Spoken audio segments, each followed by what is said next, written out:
श्री कृष्ण के अंतिम संस्कार की जगह क्या थी? भगवान कृष्ण की आखिरी सांसों की तकलीफ वहीं से आरंभ हुई। जैसे ही राधा ने गोलोक की ओर प्रस्थान किया, वैसे ही कृष्ण के जीवन की शाम ढलने लगी। लेकिन राधा की जुदाई ही उनकी इकलौती व्यथा नहीं थी। एक और अभिशाप था जो उनके जीवन की सबसे दर्दनाक घड़ी रच गया। गांधारी का अभिशाप। महाभारत का संग्राम खत्म हो चुका था। कुरुक्षेत्र की मिट्टी पर सिर्फ राख और खून की निशानियां बाकी रह गई थीं। जब गांधारी अपने 100 बेटों की मौत के बाद उनकी जली लाशों के करीब पहुंची, तो उसका गुस्सा और दर्द बयान से परे था। उसे पता था कि कृष्ण इस लड़ाई को रोक सकते थे। वह समझती थी कि कृष्ण सिर्फ एक हल्की मुस्कान से इस भयानक विनाश को टाल सकते थे, मगर उन्होंने वैसा नहीं किया। उन्होंने सही राह की स्थापना के लिए गलत ताकतों का खात्मा होने दिया, भले ही वह कीमत किसी मां के दिल की हो। तभी दर्द से भरी गांधारी ने कृष्ण की तरफ नजर डाली, उनके नजदीक आई और आंसू बहाते हुए बोली, हे माधव, आप सब कुछ समझते थे, फिर भी मेरे 100 बेटों को मौत के मुंह में जाने दिया। आप जंग रोक सकते थे, लेकिन आपने सिर्फ दर्शक बनकर देखा। मेरे मातृत्व की जलन आज आपको भी लगेगी। मैं आपको अभिशाप देती हूं कि जैसे मेरा कुल मिटा, वैसे ही यादव कुल भी खत्म होगा और आप खुद अपनी मौत को अकेले झेलेंगे, अपनों से अलग होकर एक तीर की चुभन में। कृष्ण ने गांधारी के अभिशाप को शांत भाव से ग्रहण किया, क्योंकि वे जानते थे कि यह भी उस ही खेल का हिस्सा है जो न्याय वे लेकर आए थे। वही न्याय की आग अब उनके अपने लोगों को जलाएगी। गांधारी का अभिशाप, राधा की बिछोह की पीड़ा और यादव कुल का विनाश, यही वे आखिरी पन्ने थे जिन्होंने कृष्ण के इंसानी रूप को सबसे गहरी उदासी से भर दिया। अब जानते हैं कि कैसे त्रेता युग में राम द्वारा दिया गया आशीर्वाद द्वापर में कृष्ण की अंतिम क्रीड़ा का वजह बना। अगर आप कृष्ण की आखिरी सांसों की कहानी आगे सुनना चाहते हैं तो चैनल को सब्सक्राइब कर लीजिए। त्रेता युग का वह दौर था जब राम ने रावण का संहार कर अयोध्या वापस आकर आदर्श शासन की नींव रखी थी। एक शाम अयोध्या के आसपास एक तपस्वी राक्षस आया। उसका नाम जरा था। वह लड़ाई नहीं चाहता था, न बदला। वह बस एक जवाब तलाश रहा था। जरा ने राम से कहा, हे प्रभु, आपने सही मार्ग के लिए राक्षसों का अंत किया, लेकिन क्या मैं कभी आपकी परीक्षा ले सकूंगा? क्या मुझे वह मौका मिलेगा जब मैं आपके रास्ते में आखिरी रुकावट बनूं? राम ने हल्के से मुस्कुराते हुए उसकी ओर देखा। यह कोई मामूली सवाल नहीं था और राम कोई साधारण जवाब नहीं देने वाले थे। राम ने कहा, जब मैं द्वापर में कृष्ण अवतार लूंगा, तब तू इंसान के रूप में जन्म लेगा और वही जीवन तुझे वह मौका देगा जिसकी तू आज मांग कर रहा है। तेरे ही हाथों से मेरी क्रीड़ा इस दुनिया में समाप्त होगी। यह मेरा वादा है। जरा सिर झुकाकर चला गया। उसे नहीं पता था कि वह वादा युगों बाद एक बड़े रहस्य का आधार बनेगा। वक्त गुजरता रहा, युग बदले और द्वापर में वह वादा धीरे धीरे कृष्ण के अंतिम पलों की ओर बढ़ने लगा। जब क्रीड़ा पूरी हो चुकी थी और ब्रह्मांड का सबसे बड़ा प्रेमी अपनी सबसे गहरी तन्हाई में डूब चुका था, वह द्वारका का अंतिम समय था। सब कुछ खत्म हो चुका था। यादव कुल का विनाश, युद्ध की गूंजती चीखें और अपनों की ही तलवारों से टूटा हुआ कल। कृष्ण अब एकदम अकेले थे। न सुदर्शन चक्र उनके साथ था, न अर्जुन, न राधा, उनके दिल के सबसे करीब वाली रूह। कृष्ण एकांत में द्वारका से काफी दूर एक शांत जंगल में पहुंचे। वहां एक पुराना बरगद का पेड़ था। उसी की छांव में बैठ गए। उनके गले में वही बांसुरी लटकी थी जो कभी राधा के लिए गूंजती थी। धीरे से आंखें बंद की और बांसुरी के स्वर हवा में फैलने लगे। स्वरों में दुख था, छटपटाहट थी और राधा के नाम की गुहार। उनकी उंगलियां थरथरा रही थीं, लेकिन धुन राधा की ही थी। बहुत दूर गोलोक में राधा बैठी थी। परमधाम की ऊंची सीढ़ियों पर जैसे ही उस बांसुरी की आवाज वहां पहुंची, राधा की आंखों से आंसुओं की धारा बहने लगी। उन्होंने देखा कि कृष्ण अकेले हैं। प्रेम की वह अलौकिक मूरत जिसने पूरे जगत को मोह से आजाद किया, आज खुद मोह के जाल में फंसी हुई है। राधा ने कांपती नजरों से कृष्ण की तरफ हाथ बढ़ाया, लेकिन वे उन्हें छू नहीं सकती थीं। गोलोक की देवी, परम ब्रह्म की स्वरूपिणी राधा, जिसे सारा जगत पूजता है, आज कृष्ण के दर्द के आगे बेबस हो चुकी थी। प्रभु, अब बस करिए, राधा की रूह ने रोते हुए कहा। मुझे वापस आने दीजिए। मैं फिर से आपकी बांसुरी की धुन बनकर लौटूंगी। मैं फिर से वृंदावन की गलियों में बहूंगी, लेकिन यह तन्हाई मुझे सहन नहीं होती। लेकिन कृष्ण चुप थे, बांसुरी नहीं रुकी।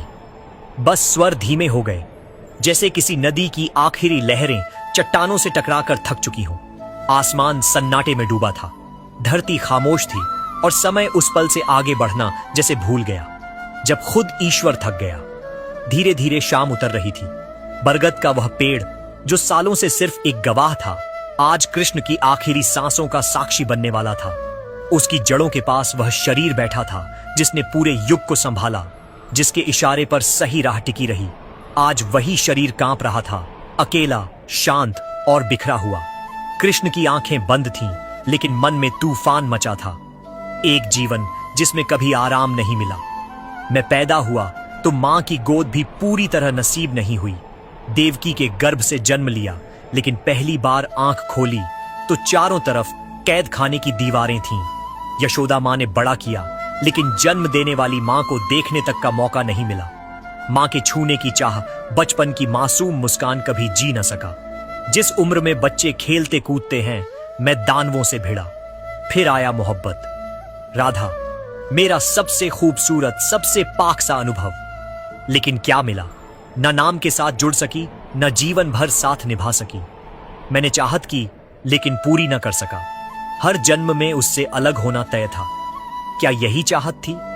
मैं राधा को पीछे छोड़ आया, वृंदावन को पीछे छोड़ आया, और पीछे रह गया मेरा दिल, मेरा बचपन। बचपन से ही कंधों पर दुनिया, लड़ाई, न्याय, सही राह का बोझ था। कभी द्रौपदी के सम्मान की हिफाजत, कभी अर्जुन की घबराहट में डूबी सोच को जगाना। महाभारत लड़ा, लेकिन क्या हासिल किया? हर अपने को गंवा दिया। कर्ण जो भाई था, मारा गया। भीष्म जिनसे नियम सीखे, शरों की सेज पर छोड़ना पड़ा। द्रोण जिनसे विद्या पाई, युद्ध में गिरा दिया। दादा परदादा, भाई बेटे, सबको मिटा दिया।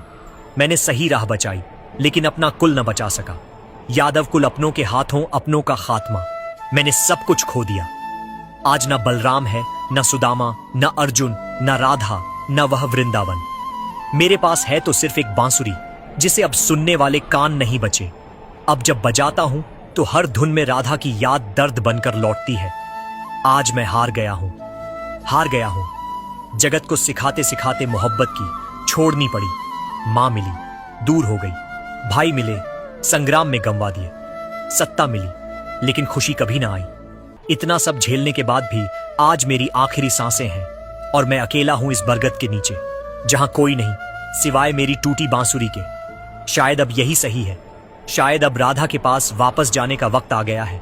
शायद अब मैं भी सुकून का हकदार हूं। धीरे से कृष्ण बांसुरी को होंठों से अलग करते हैं और दोनों हाथों से उसे दबाते हैं। एक हिस्सा बांसुरी का टूट जाता है। राधा की याद कृष्ण की रूह के साथ टूटकर उस बरगद के नीचे कहीं गुम हो जाती है। अब बस एक गहरा सन्नाटा है, जैसे खुद वक्त रुक गया हो। बरगद के पेड़ के नीचे कृष्ण जमीन पर लेटे हुए थे, नजरें आकाश की ओर थीं। बांसुरी अब भी उनके होंठों से चिपकी थी, लेकिन अब कोई धुन नहीं निकल रही थी। तन थक चुका था, मन खाली हो गया था। तभी दूर जंगल में शिकारी जरा अपने शिकार की खोज में घूम रहा था। उसकी नजर कृष्ण के पैरों पर पड़ी। पीले वस्त्र की चमक और पैर का अंगूठा दूर से देखकर उसे लगा कि कोई मृग झाड़ियों में छिपा है। जरा ने बिना सोचे धनुष उठाया, तीर लगाया और छोड़ दिया। तीर हवा काटता हुआ सीधा कृष्ण के पैर में जाकर लगा। प्रभु, मुझसे भारी गलती हो गई, मैं दोषी हूं, जरा ने कहा। कृष्ण ने थकी आवाज में कहा, उठो जरा, तुमने अपना काम किया है। ये वही पल था जब मुझे अपना तन छोड़ना था। ये तुम्हारा नहीं, मेरे कर्मों का नतीजा था। तुम सिर्फ माध्यम बने। जरा बिलख बिलख कर रोने लगा। कृष्ण ने आंखें बंद की। मैंने जन्म लिया, अपने कुल को मिटते देखा, सही राह के लिए अपनों को गंवाया। हर जीवन में मोहब्बत पाई, लेकिन उसे पूरा न कर सका। लेकिन आज अब आराम का समय है। धीरे धीरे उनकी आवाज कम होती गई। आखिरी सांस लेते हुए उनके होठों से एक शब्द निकला, राधे राधे, और कृष्ण ने शरीर छोड़ दिया। देखिए तीसरे भाग में कैसे हुआ कृष्ण का अंतिम संस्कार। वह दृश्य जो आपकी आत्मा को हिला देगा। जंगल की उस शांत छांव में जहां बरगद का पेड़ खड़ा था, श्री कृष्ण की देह अब निश्चल थी। उनकी आंखें आसमान की ओर थीं, जैसे अनंत की तलाश में खो गई हो। बांसुरी जो कभी वृंदावन की गलियों में प्रेम की धुन बनकर गूंजती थी, अब उनके हाथों में टूटी पड़ी थी। जरा वह शिकारी जिसके तीर ने अनजाने में कृष्ण की लीला को इस धरती पर समाप्त किया, अब भी उनके चरणों के पास खड़ा था। उसका चेहरा आंसुओं से भीगा था और उसका मन अपराध बोध की आग में जल रहा था। प्रभु, मैंने क्या कर दिया? जरा बार बार यही दोहरा रहा था, लेकिन कृष्ण का चेहरा शांत था, जैसे वह उस तीर की चुभन को भी अपनी लीला का हिस्सा मान चुके हों। जंगल की खामोशी को तोड़ते हुए हवा में एक हल्की सी सरसराहट हुई, मानो प्रकृति भी इस पल की गंभीरता को समझ रही हो। जरा जो अब भी अपने किए पर कांप रहा था, धीरे धीरे उठा। उसने देखा कि कृष्ण की देह से अब कोई हरकत नहीं थी। उनके होंठों पर हल्की सी मुस्कान थी, जैसे वह राधा के साथ गोलोक में पहले ही मिल चुके हों। जरा को समझ नहीं आ रहा था कि वह क्या करे। वह एक साधारण शिकारी था जिसके हाथों अनजाने में एक अनघट घटना हो चुकी थी। उसने सोचा कि इस पवित्र देह को यूं जंगल में नहीं छोड़ा जा सकता। उसने आसपास के गांव वालों को बुलाने का फैसला किया। जरा तेजी से पास के गांव की ओर भागा।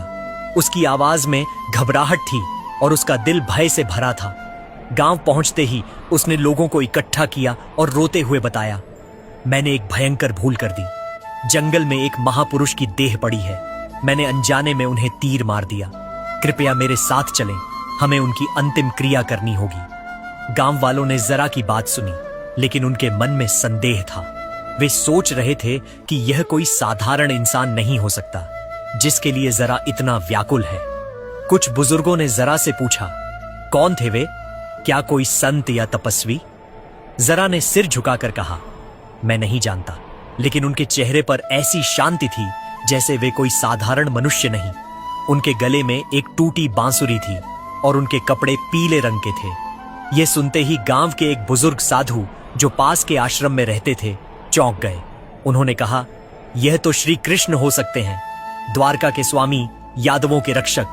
चलो जल्दी चलो। साधु की बात सुनकर गांव में हड़कंप मच गया। लोग अपने घरों से निकले और एक जुलूस सा बन गया। बच्चे, बूढ़े, जवान सब उस बरगद के पेड़ की ओर चल पड़े जहां कृष्ण की देह पड़ी थी। जब लोग जंगल पहुंचे तो वहां का दृश्य देखकर सभी की आंखें नम हो गईं। श्री कृष्ण की देह बरगद की छांव में लेटी थी। उनके चरणों पर खून की कुछ बूंदें थीं जहां जरा का तीर लगा था, लेकिन उनके चेहरे पर वही दिव्य शांति थी जो जीवन में भी उनकी पहचान थी। गांव की एक वृद्ध महिला ने रोते हुए कहा, यह तो हमारे कान्हा हैं, वही जिनके बारे में हमने सुना था, वही जिन्होंने वृंदावन में गोपियों के साथ रास रचाया, जिन्होंने कुरुक्षेत्र में धर्म की स्थापना की। लोग उनके चरणों में झुक गए। कुछ ने उनके पैर छुए, कुछ ने उनके चेहरे को देखकर प्रणाम किया। साधु ने आगे बढ़कर कहा, हमें उनकी अंतिम क्रिया के लिए तैयारियां करनी होंगी। यह कोई साधारण देह नहीं है, यह उस परमात्मा का शरीर है जिसने इस युग को चलाया। हमें पूरी श्रद्धा और विधि विधान से उनकी अंतिम यात्रा करनी होगी। गांव वालों ने साधु की बात मानी और तुरंत जुनबेई शुरू कर दी। कुछ लोग लकड़ियां इकट्ठा करने गए, कुछ ने पवित्र जल लाने के लिए पास की नदी की ओर प्रस्थान किया। जरा अब भी एक कोने में खड़ा था, अपने अपराध के बोझ तले दबा हुआ। साधु ने उसे देखा और कहा, जरा तुम्हें खुद को दोषी मानने की जरूरत नहीं। तुम सिर्फ उस लीला का हिस्सा बने जो पहले से लिखी जा चुकी थी। यह कृष्ण की इच्छा थी कि उनका अंत इस तरह हो। गांव वालों ने मिलकर एक चंदन की चिता तैयार की। उन्होंने पास की नदी से पवित्र जल लाकर कृष्ण की देह को स्नान कराया। एक युवती ने अपने घर से सुगंधित फूल लाकर उनकी देह पर चढ़ाए। एक बूढ़ा कारीगर जो बांसुरी बनाने में माहिर था ने टूटी बांसुरी को देखा और रोते हुए कहा, यह वही बांसुरी है जिसके सुरों ने वृंदावन को मोहित किया था। इसे भी प्रभु के साथ अंतिम यात्रा में रखा जाए। उसने बांसुरी को बड़े जतन से कृष्ण की देह के पास रखा। साधु ने मंत्रोच्चार शुरू किया। गांव के लोग एकत्र होकर भजन गाने लगे। हरे कृष्ण हरे राम की धुन हवा में गूंजने लगी। यह दृश्य इतना मार्मिक था कि आसमान में बादल घिर आए, जैसे प्रकृति भी इस क्षण में शामिल हो रही हो। चिता तैयार थी। कृष्ण की देह को धीरे से चिता पर रखा गया। उनके पीले वस्त्र अब भी चमक रहे थे, जैसे सूरज की आखिरी किरणें। साधु ने अग्नि प्रज्वलित की और धीरे धीरे चिता की लपटें उठने लगीं। उसी समय गोलोक में राधा बैठी थीं। उनकी आंखें अब भी आंसुओं से भरी थीं। जैसे ही चिता की लपटें धरती पर उठीं, गोलोक में एक हल्की सी हवा बही। राधा ने आंखें बंद की और धीरे से कहा, कान्हा, तुमने अपनी लीला पूरी कर ली, लेकिन तुम्हारा प्रेम कभी खत्म नहीं होगा। तुम मेरे साथ गोलोक में हो और मैं तुम्हारे साथ वृंदावन में। यह बिछोह सिर्फ शरीर का था, हमारी आत्माएं हमेशा एक हैं। उनकी आवाज जैसे हवा में घुल गई और वह धुन धरती पर उस चिता तक पहुंची। गांव वालों को लगा कि हवा में कोई मधुर स्वर गूंज रहा है, जैसे राधा की आत्मा कृष्ण को विदाई दे रही हो। चिता की लपटें अब आसमान को छू रही थीं। लोग खामोश खड़े थे, कुछ रो रहे थे, कुछ प्रार्थना कर रहे थे। साधु ने कहा, यह देह भले ही मिट रही हो, लेकिन कृष्ण कभी मिटते नहीं। वे हर उस दिल में जिंदा हैं जो प्रेम करता है, जो धर्म के लिए लड़ता है, जो सत्य के लिए खड़ा होता है। जरा जो अब तक चुप था धीरे से बोला, मैंने उन्हें तीर मारा, लेकिन आज मुझे लगता है कि मैंने उन्हें मुक्ति दी। साधु ने उसकी पीठ थपथपाई और कहा, हां, जरा तुमने उनकी लीला को पूरा किया। जैसे जैसे चिता की राख ठंडी होने लगी, लोग धीरे धीरे अपने घरों की ओर लौटने लगे, लेकिन उनके मन में एक गहरी शांति थी। उन्हें लगा कि उन्होंने उस परमात्मा की अंतिम यात्रा में हिस्सा लिया, जिसने उनके लिए अनगिनत बलिदान दिए।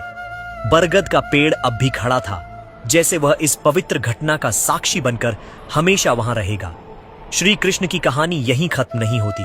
उनकी लीला, उनका प्रेम, उनकी बांसुरी के स्वर आज भी हर उस आत्मा में गूंजते हैं जो प्रेम और सत्य की राह पर चलती है।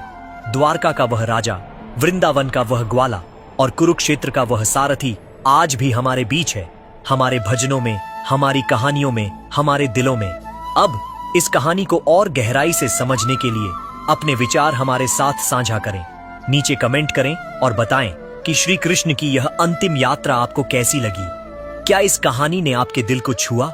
अगर हां, तो चैनल को सब्सक्राइब करें और इस कहानी को अपने दोस्तों के साथ शेयर करें। हरे कृष्ण हरे राम।